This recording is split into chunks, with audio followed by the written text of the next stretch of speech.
So today's shir, Beis Kislev, is Perik Revi Chamishi Shishi in Hilchos Maaser.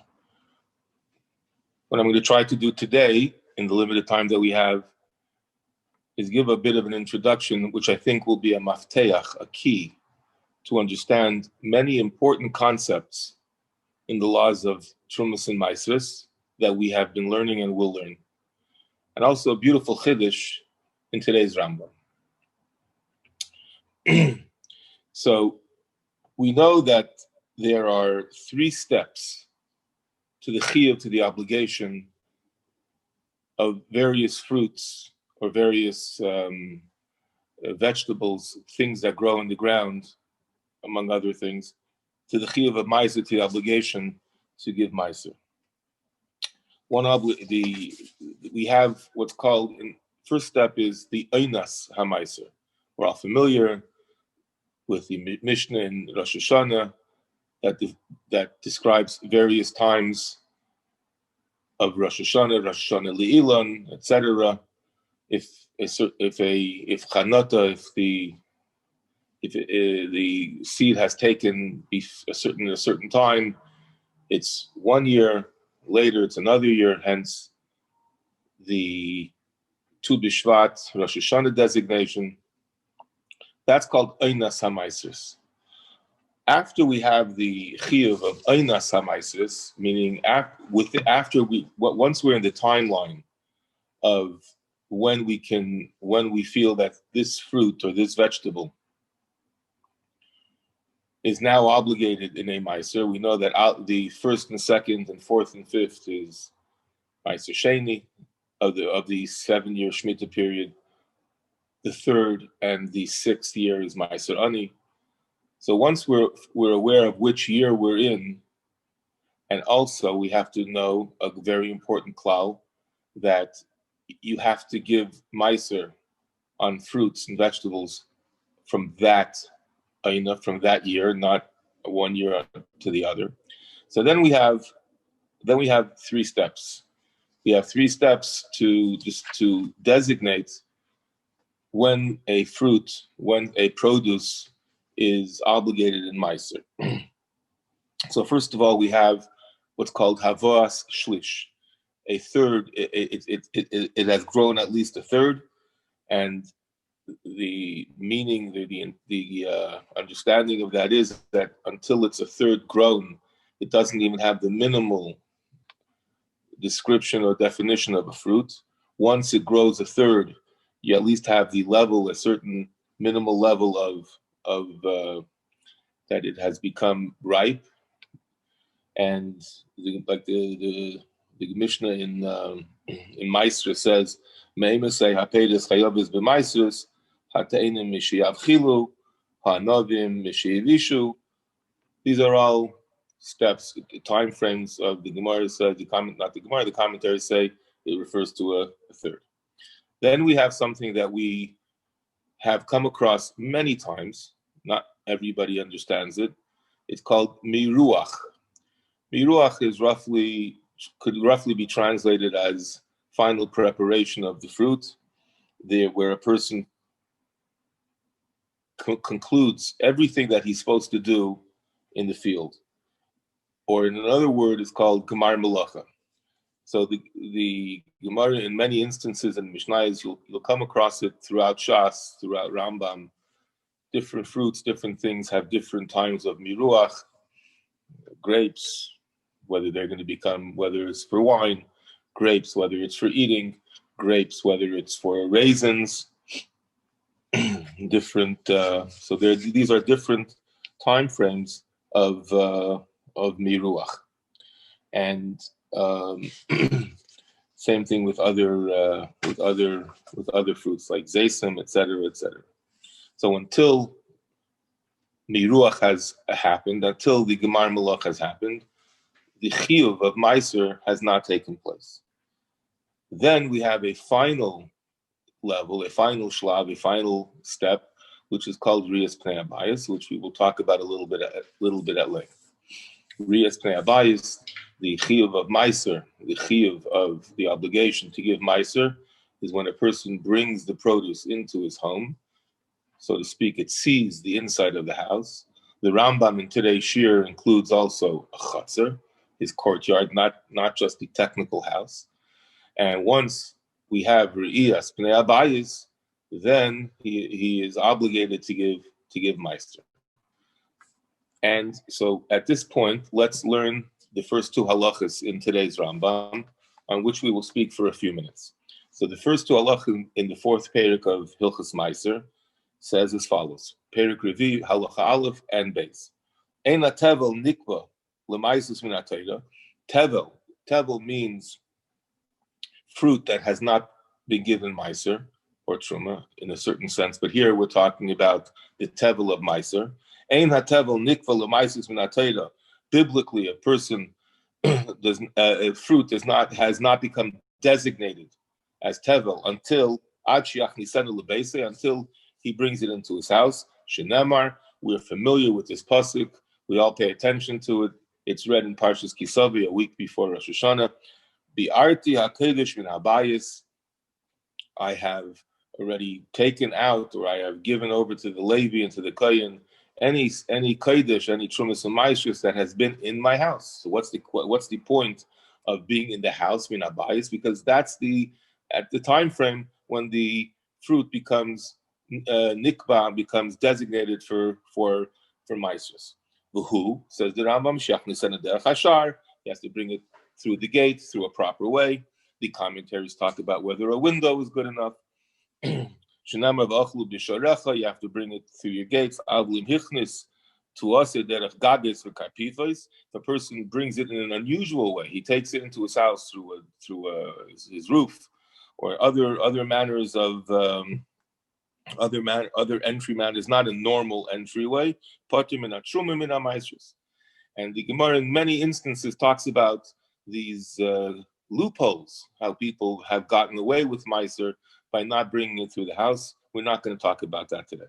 Says the Rambam in Hilchos Halacha Beis, Yeroeli. It seems to me, and again, if you remember, we discussed this a few weeks ago, the Rambam quite rarely says the words Yeroeli, which means he is giving a shtickle chiddush. She'ein leikim min hatayra al achilas hatevel ad she'ikava b'chnisas el habayis. Person doesn't get malchus min hatayra, doesn't get lashes, biblical lashes on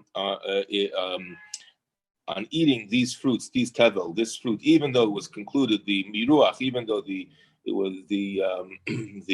finishing of the fruit was concluded, until he establishes it in his house. Then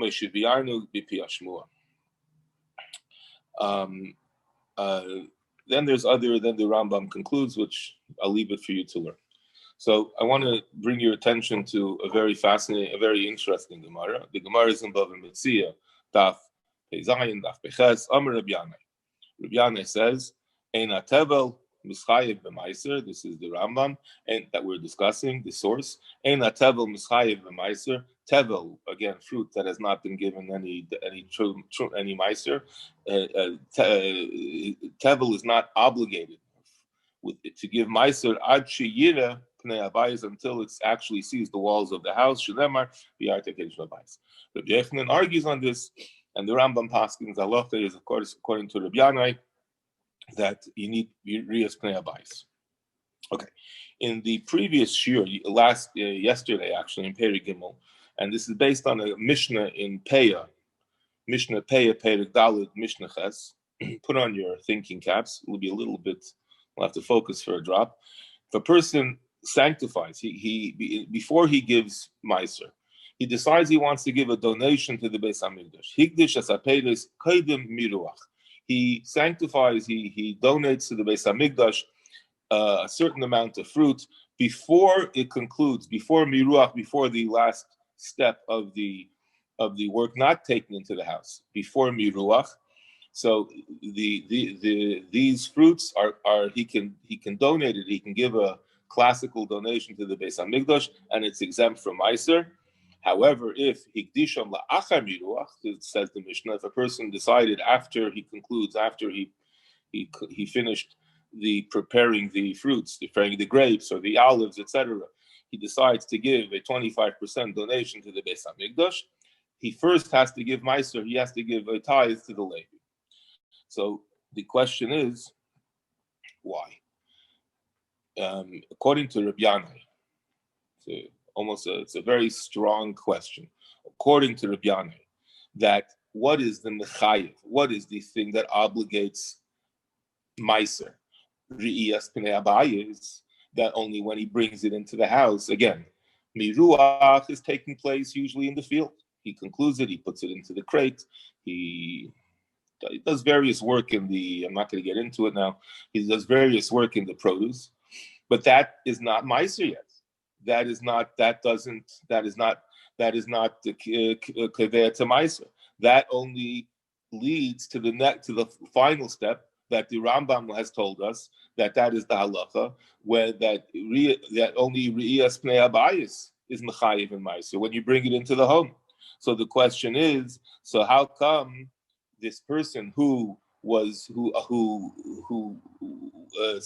donated some fruit to the Beis Hamikdash after Miruach, how come it's chayiv in Maaser? It should be patur from Maaser based on Rabbi Yanai's din.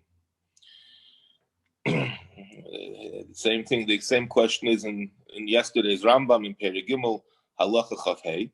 Hamagdish Peiris Tlushim. If somebody donates fruits that have been already, they're tolush, that are not connected to the fruit, to the tree.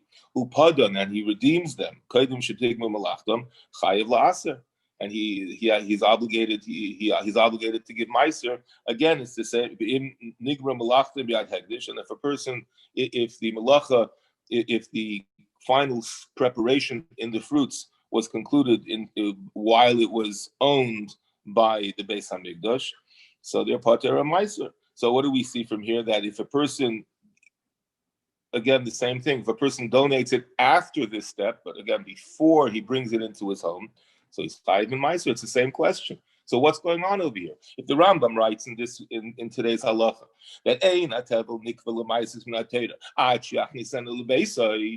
what do we care what he does with it before? He could do whatever he wants to do it before. It's still patur min Maaser. So why is the step of miruach important over here? So I saw a beautiful explanation I saw it in two places. I saw it in Rishima Shiurim from Rabbi Yoshe Soloveitchik on Masechta Bava Metzia, on that daf Pezayin, daf Peches. Sefer was written by his student Rabbi Heshi Reichman.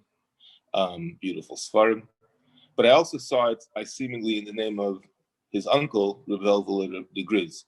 And it's possible that the person that heard it from Rabbi Yoshe Ber misunderstood, or maybe they both came to the same conclusion, being from the same genes, the same family.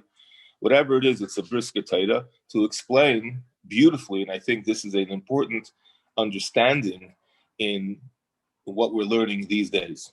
He says as follows. He says, Re'iyas Pnei Abayis, when a person brings produce into the home, that's not the mechayiv. That's not what obligates a person to give. That's not the mechayiv in Maaser, and that's not the time of chiyuv of Maaser. In other words, the chalais, the beginning of the name of tevel. In other words, when does fruit get named tevel? Tevel means a fruit that until you give Maaser, you cannot eat it. So that means it's ready to give Maaser. That's called tevel. And if you don't give Maaser, it's a very serious avera. So tevel kicks in not when we bring it into the home. Tevel kicks in by miruach, by the gemar melacha. However, there's a separate din, a separate designation of re'iyas pnei abayis, that a person has to actually bring the fruit into the house, and that designation obligates a person or prohibits a person from eating the tevel. It obligates a person from eating the tevel. Why? Because when a person brings it into his home, this is a kvius. This is a permanence.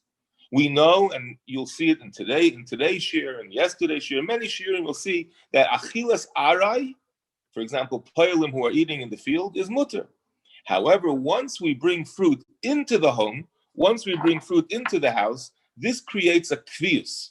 This creates a permanence. And once it creates a permanence, so therefore, he's not allowed to, he has an obligation to give Maaser before he eats it. So therefore, like the Rambam says, now the words of the Rambam are crystal clear. How the Rambam writes in Halacha Beis, yearly,